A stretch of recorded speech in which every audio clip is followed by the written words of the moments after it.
Şimdi kazağımı yaparken bir yandan hiç bilmeyenler için düz örgüyü, ters örgüyü göstermiştim. Şimdi ben lastik yapacağım.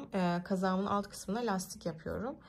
Bunu da bir yandan yaparken göstermek istedim. Tabii ben burada misinalı şişle dönerek örüyorum. Yani hep ön kısımdan örmüş oluyorum. O yüzden onun da farkını anlatacağım bilmeyenler için. Şimdi ben burada, bu benim başlangıç noktam. Yani siz bunu ilmeğinizin başlama noktası, buradan başladınız diye düşünebilirsiniz. İlmeklerin buradan düz ve ters olduğunu anlamak için şöyle bir yakından göstereyim. Mesela bu diş olanlar, diş gibi görünenler ters ilmek. Bu yanındaki daha düz görünen ilmekler düz ilmek oluyor. Şimdi burada ben burada düz ördüm, ters ördüm, düz ördüm, ters ördüm. Birebir lastik örgü için bir düz bir ters örüyoruz. Şimdi ben yine düz örüyorum. Düz örgümü aynı şekilde uyguluyorum. Düz. İpimi öne alıyorum. Ters. Arkaya aldım. Düz. Öne aldım. Ters. Arkaya aldım. Ön bacaktan bu şekilde. Düz. Ters. Düz. Ters. Bu şekilde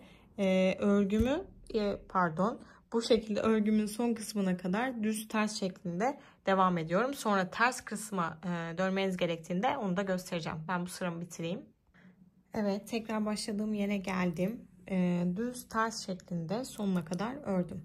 Şimdi ben yine düz yüzde devam edeceğim için aynı şekilde düzleri düz, tersleri ters öreceğim. Mesela bu ilk ilmeğim düz, sonraki ters, bu düz, sonraki ters.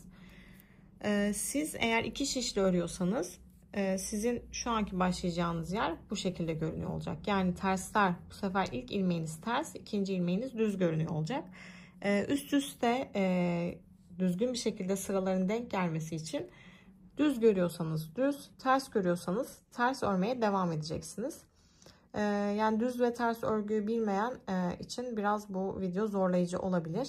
Önce düz ve ters örgüyü çalıştıktan sonra lastik örgüyü daha rahat yapabilirsiniz. Dediğim gibi ben hep ön yüzden örmeye devam ettiğim için misinalı şişle. O yüzden hep düzleri aynı sırada düz örmeye devam ediyorum. Tersleri de ters örmeye devam ediyorum. Yani örgümü hiç çevirmiyorum arka tarafa. İki şişle örüyorsanız örgünüzü çevirdiğiniz için bir kısım bu şekilde görünecek, bir kısım bu şekilde görünecek.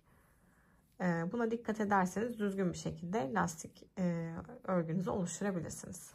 Sormak istediğiniz bir şey varsa muhakkak sorun, cevaplamaya çalışacağız. Teşekkürler.